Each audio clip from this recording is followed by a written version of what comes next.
Pelo sinal da Santa Cruz, livrai-nos Deus nosso Senhor dos nossos inimigos. Em nome do Pai, do Filho e do Espírito Santo. Amém. Meu Senhor e meu Deus, creio firmemente que estás aqui, que me vês, que me ouves. Adoro-te com profunda reverência. Peço-te perdão dos meus pecados e graça para fazer com fruto este tempo de oração. Minha Mãe Imaculada, São José, meu Pai e Senhor, meu anjo da guarda, intercedei por mim.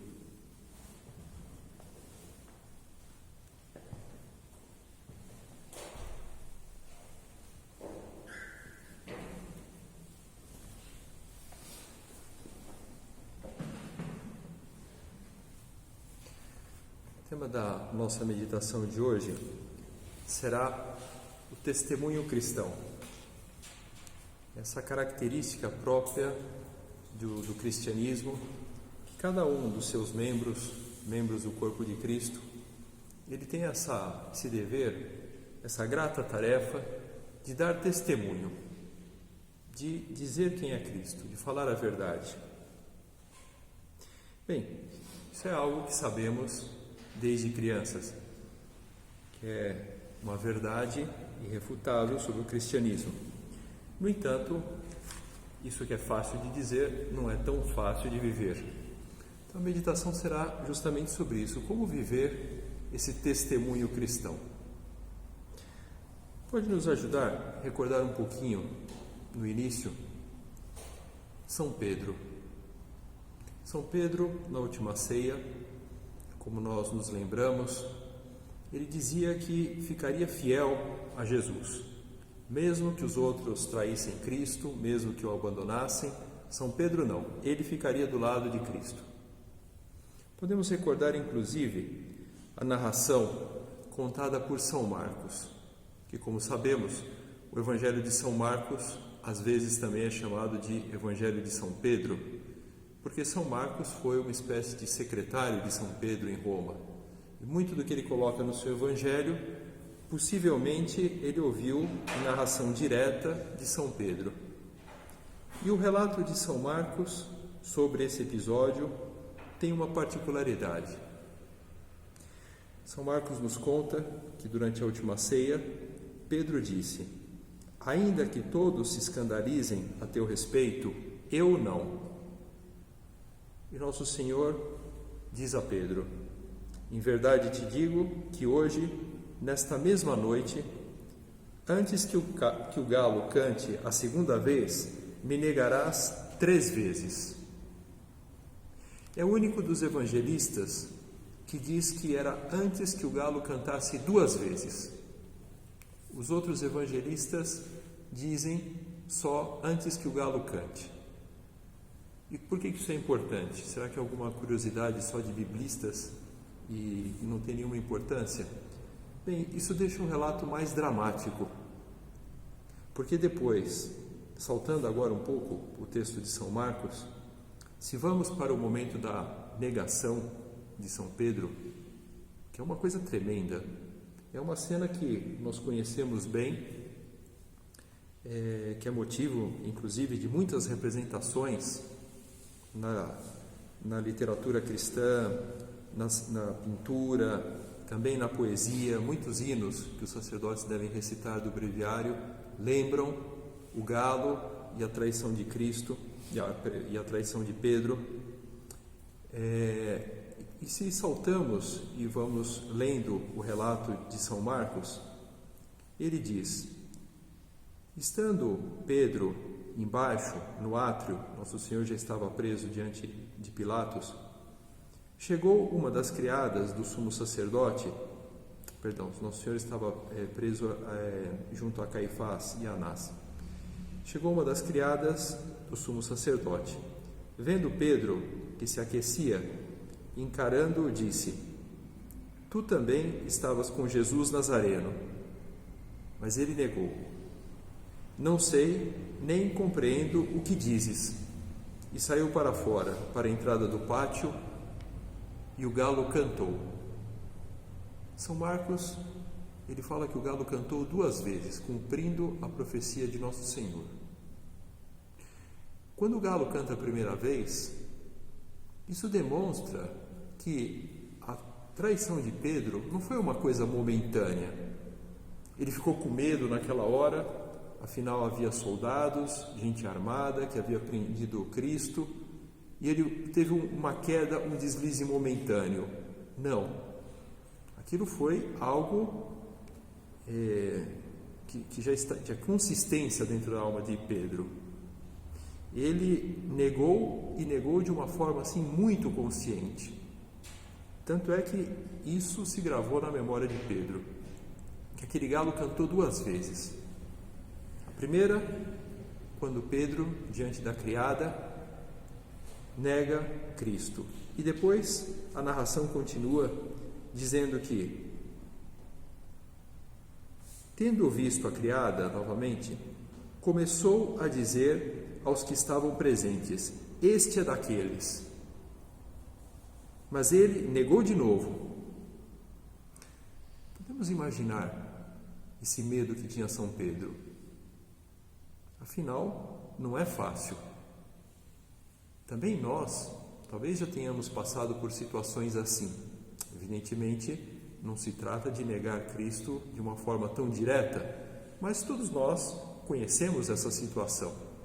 Ali, diante de uma roda de amigos e amigas, e às vezes as pessoas têm um certo desprezo pelo cristianismo, ou pela Igreja Católica, ou pela doutrina, e nós podemos ficar com medo, e às vezes até torcendo: olha, tomara que não me façam nenhuma pergunta, tomara que não perguntem o que eu acho sobre essa questão de moral cristã, porque para mim vai ser difícil falar. E o relato continua já se encaminhando para a terceira negação. Pouco depois, os que ali estavam presentes diziam de novo a Pedro: verdadeiramente tu és um deles, porque também és galileu. Como sabemos dos outros relatos, São Lucas diz que o sotaque de Pedro denunciava. Eles percebiam que ele era galileu, Cristo era galileu, e logo fizeram associação. E ele começou a fazer imprecações e a jurar. E cada vez Pedro nega com mais força: não conheço esse homem de quem falais. E imediatamente o galo cantou pela 2ª vez. Pedro lembrou-se da palavra que Jesus tinha dito: antes que o galo cante 2 vezes, me negarás 3. E começou a chorar. E também o outro relato paralelo de São Lucas diz que ele chorou e ainda coloca um advérbio: chorou amargamente. Podemos imaginar como deviam ser amargas essas lágrimas de Pedro. Testemunho cristão. Cada cristão é chamado a dar testemunho de Cristo. E, no entanto, como dizíamos e como víamos, recordávamos esse momento da vida do primeiro Papa, às vezes é difícil, às vezes sentimos medo, às vezes não sabemos como dar esse testemunho.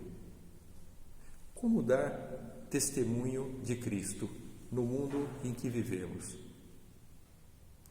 Eu penso que de uma forma didática, inclusive para meditar um pouco, fazer a nossa oração agora, nessa meditação, podemos considerar que o testemunho cristão se forma com 3 elementos. Ou aqueles que gostam da imagem do tripé, esse objeto que para ficar em pé é necessário ter os 3 apoios. Podemos pensar que então o testemunho cristão é como um tripé, e os 3 pés são: primeiro, a verdade; depois, a coragem; e, em terceiro lugar, a caridade. Tudo começa pela verdade, e é muito importante recordar isso. Se nós queremos dar testemunho de Cristo, em primeiro lugar é a verdade. Quer dizer, não faz sentido o discurso vago, dizendo: bem, tudo bem, somos todos irmãos, amigos, cristãos, não cristãos, católicos, cristãos de outras denominações, e tudo, tanto faz como tanto fez. Não, calma. Nós não devemos brigar, isso é verdade, mas tanto faz como tanto fez também não. Existe uma verdade. E aqui, quando falamos de testemunho, está em jogo a verdade. Se acabamos com a verdade, aí já não tem testemunho de nada. Não é tudo a mesma coisa. Por exemplo, Cristo está na Eucaristia ou não está? Isso que às vezes a gente ouve por aí, não depende da minha fé. Não, depende da sua fé. Você não é mágico, né? E que você, com o poder da mente, você transforma um pedaço de pão em Cristo ou não, conforme você queira. O único que consegue fazer isso, e nem é por um poder pessoal, mas é o sacerdote. Mas é por um poder que vem de Cristo. Então, Cristo ou está ou não está na Eucaristia. E por aí vai. Tantas outras verdades. O testemunho cristão tem esse compromisso com a verdade. É um eco daquelas palavras de Nosso Senhor, que a verdade vos fará livres. E isso que atrai no testemunho cristão. Por que as pessoas têm um respeito, têm uma admiração por Cristo? Ou pelo cristianismo quando é vivido de forma séria? Porque até um louco como Nietzsche, com todo respeito, era um homem muito inteligente e tinha uma qualidade literária incrível. Mas ele, que tinha os seus traumas, inclusive de infância, contra o cristianismo que ele conheceu, e ele que criticava muito a igreja e criticava inclusive os apóstolos, mas quando chega a Cristo, ao pouco que ele escreveu sobre Cristo, ele demonstra o respeito, e algo que chama a atenção. Por que Cristo tem esse respeito? Porque tem esse compromisso com a verdade, e é o que atrai. Existe um experimento filosófico, até um pouco engraçado falar assim, experimento filosófico. Quando falamos de experimento, já imaginamos um laboratório. Mas existe um experimento filosófico que acho que surgiu lá pelos anos 50 e ficou conhecido como a máquina de sensações. Então, o experimento diz o seguinte: imagine que há uma máquina, que você pode se conectar a essa máquina e você fica vivendo dependente dela. Você recebe tudo dessa máquina, o oxigênio, o alimento, você fica conectado a ela, e inclusive essa máquina tem um poder de controlar todas as sensações que você tem e pode produzir ótimas sensações conforme você queira. Então, uma vez que você se conecta a ela, você controla tudo e você vive no melhor dos mundos, com um efeito delicioso sobre o seu corpo e sobre a sua vida. Tudo que você imagina e você deseja, você alcança ali. Ali é um mundo de sensações em que você é uma espécie de super-herói, em que tudo que você quer realizar, você consegue realizar. E a pergunta do experimento é essa: você trocaria a vida real que você tem por viver essa outra vida conectada a essa máquina? Então, diante desse experimento, você encontra todas as respostas possíveis e imagináveis. Tem gente que se conectaria à máquina, é claro. Muita gente não. E o que é interessante sobre esse experimento, que você pode fazer com você mesmo, não digo que você vai conseguir construir a máquina, mas o experimento filosófico é só a resposta, sim ou não, você se conectaria ou não. Cada um pode responder de forma pessoal, mas muitas pessoas que dizem que não se conectariam a essa máquina, dizem que não se conectariam porque dizem: isso não é verdadeiro. Ainda que seja bom, mas eu quero a verdade para mim. Eu não me satisfaria vivendo numa máquina e sabendo, pelo menos antes de me conectar à máquina, sabendo que aquilo não vai ser verdadeiro. Quer dizer, a falsidade, ela causa uma repugnância no ser humano. É próprio da nossa natureza buscar a verdade, nós queremos a verdade. E por isso a verdade do cristianismo é algo que nos encanta, que nos invade. A verdade vos fará livres. O cristão, ele não pode pactuar com a mediocridade. Como dizíamos antes, bem, então tudo depende das minhas disposições. Se você acha que sim, está valendo. Se você acha que não está valendo, não. O cristão não pode pactuar com a mediocridade. Esse livro do C.S. Lewis, que tem várias traduções por título, né? Em inglês é Mere Christianity, e em português tem uma edição muito bonita que saiu aqui no Brasil faz poucos anos, que colocaram Cristianismo Puro e Simples. Então, esse livro, que cada capítulo foi um programa de rádio em que ele comentou um aspecto do cristianismo, num deles, no final, ele conclui dizendo o seguinte: olha, Cristo ou é Deus ou é um louco, não dá para ficar no meio termo. Quer dizer, no fundo ele quer refutar essas pessoas que ficam dizendo: eu admiro Jesus como um professor, um mestre de moral. Ele fala: não, ou ele é Deus ou ele não é um homem bom. E ele termina dessa maneira dizendo: ou esse homem era e é o Filho de Deus, ou então um louco ou algo pior. Você pode descartá-lo como sendo um tolo, ou pode cuspir nele e matá-lo como a um demônio. Ou então poderá cair de joelhos a seus pés e chamá-lo de Senhor e Deus. Mas não me venha com essa conversa mole de ele ter sido um grande mestre de moral, pois ele não nos deu essa alternativa, nem tinha essa pretensão.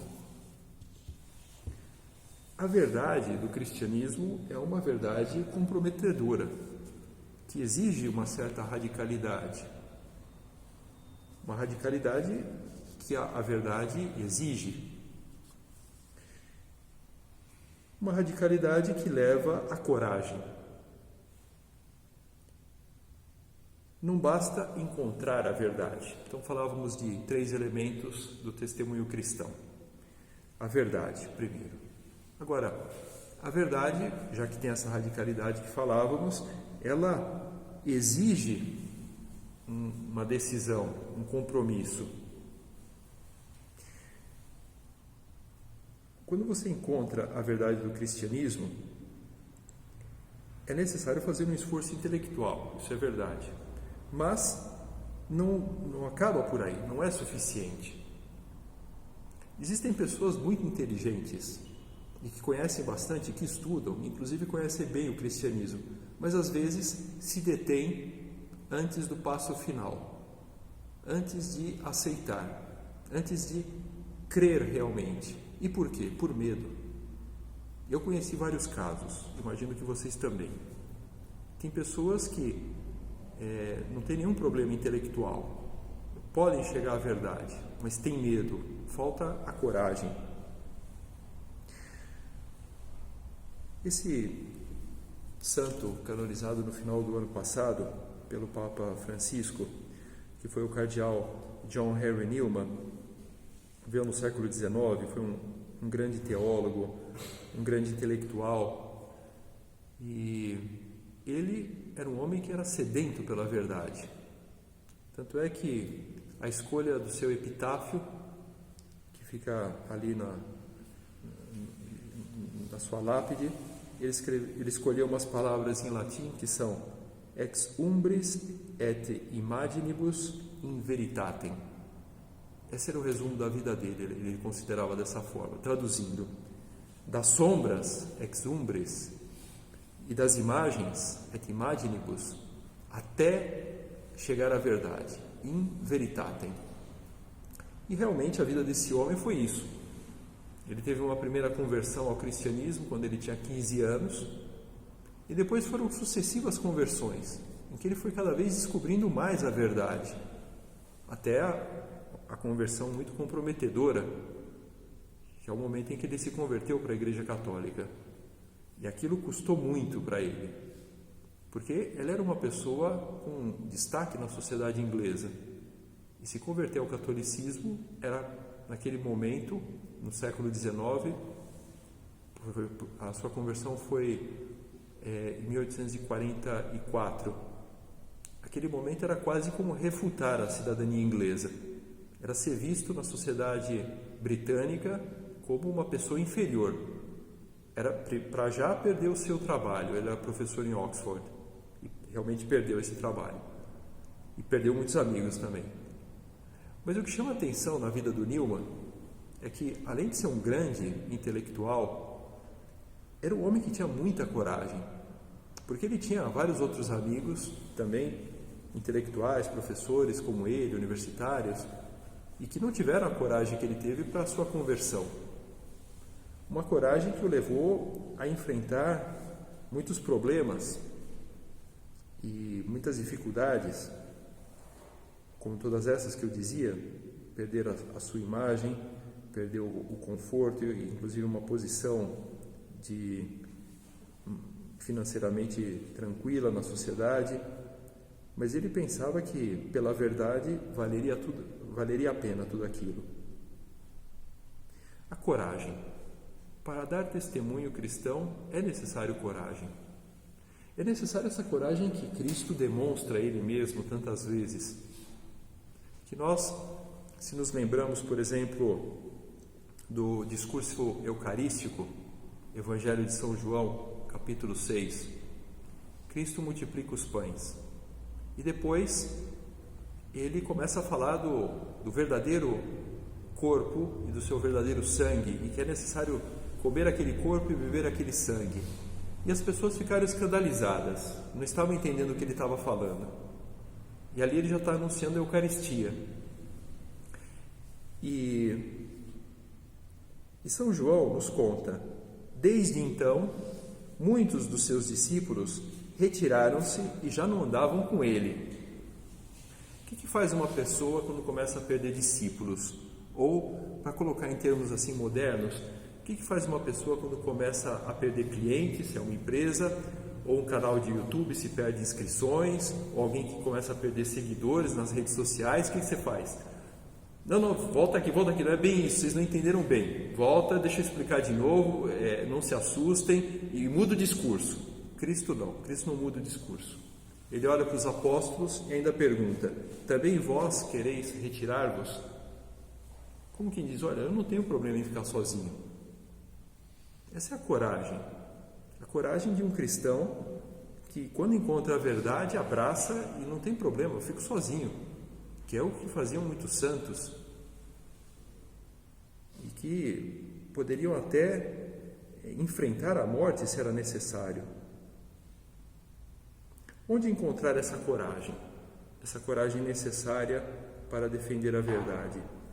Essa coragem nós vemos depois também em São Pedro, ele que traiu Cristo dessa forma tão amarga, mas depois ele vira um homem corajoso nos Atos dos Apóstolos, quando vem o Espírito Santo. Os Atos dos Apóstolos vão contando várias prisões dos apóstolos, São Pedro, São João, conta inclusive o martírio de São Tiago, São Paulo. Então, os Atos dos Apóstolos às vezes comentam, passou 2 anos na prisão. Opa, peraí, volta aqui, 2 anos na prisão? Sim, como se fosse uma coisa trivial. E uma das vezes, falando das prisões de Pedro e João, eles foram presos, depois foram soltos, só que na hora que eles foram soltos, em Jerusalém, os judeus diziam, olha, vocês não podem continuar falando desse nome. Chamando-os, intimaram-nos terminantemente a que não falassem nem ensinassem mais em nome de Jesus.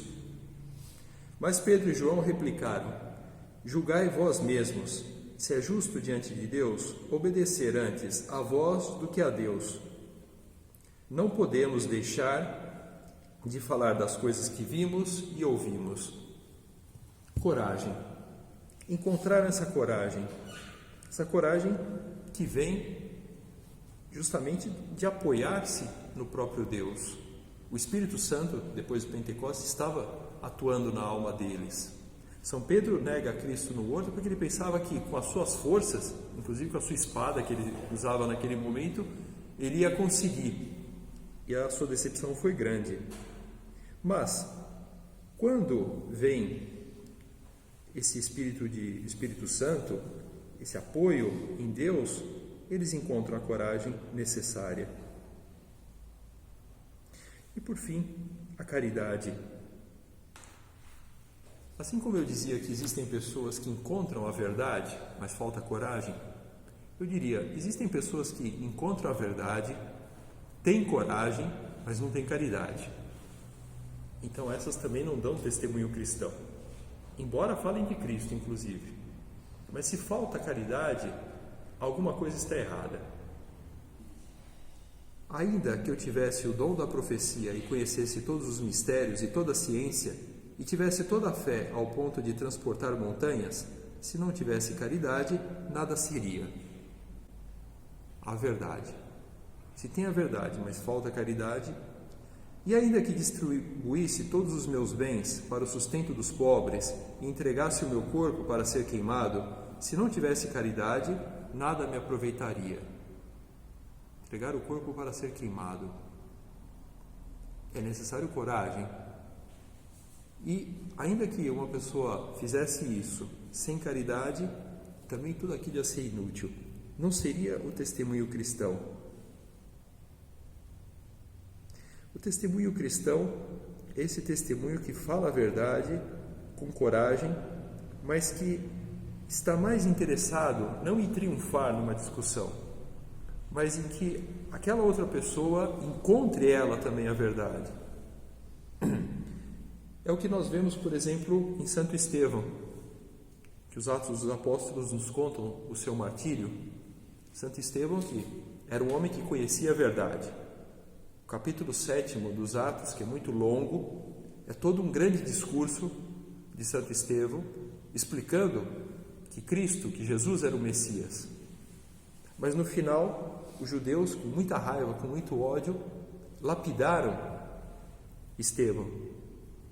A lapidação, como é sabido, era uma pena de morte entre os judeus. Jogava num poço a pessoa e depois, com muitas pedras, não são pedrinhas pequenas em geral, jogavam pedras grandes até que a pessoa morresse. Isso aconteceu com Santo Estevão. E ele, no momento do seu martírio, disse aquelas palavras: Senhor Jesus, não lhes leve em conta este pecado. A caridade no momento, inclusive, da morte, que é um eco da caridade de Cristo, que também, quando era pregado na cruz, pedia ao Pai que perdoasse aquelas pessoas que não sabiam o que estavam fazendo. E essa caridade, por exemplo, no caso de Santo Estevão, é a caridade que conquista, que converte as pessoas, que é o verdadeiro testemunho cristão. Esse relato do martírio de Santo Estevão conta que os judeus que iam atirando as pedras depuseram os seus mantos aos pés de um jovem chamado Saulo.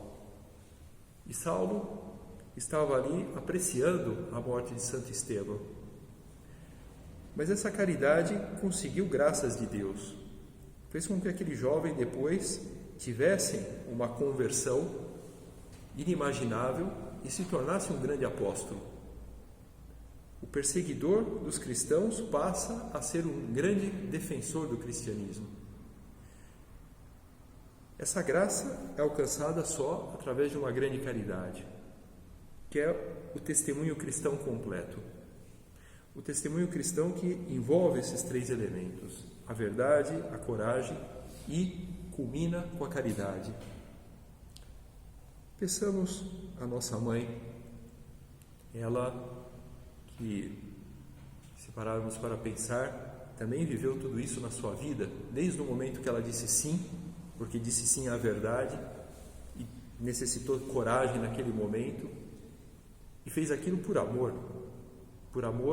a Deus, por amor ao plano de Deus para salvar todas as pessoas, até o momento final da morte de Nosso Senhor, quando ela novamente está aos pés da cruz, com muita coragem, e recebe do seu filho esse título de mãe de São João e, portanto, de todos nós e todos os cristãos.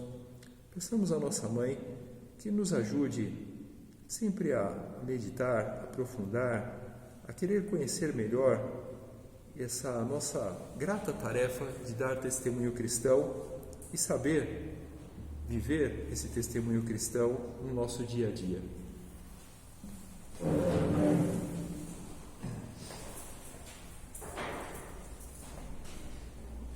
Dou-te graças, meu Deus, pelos bons propósitos, afetos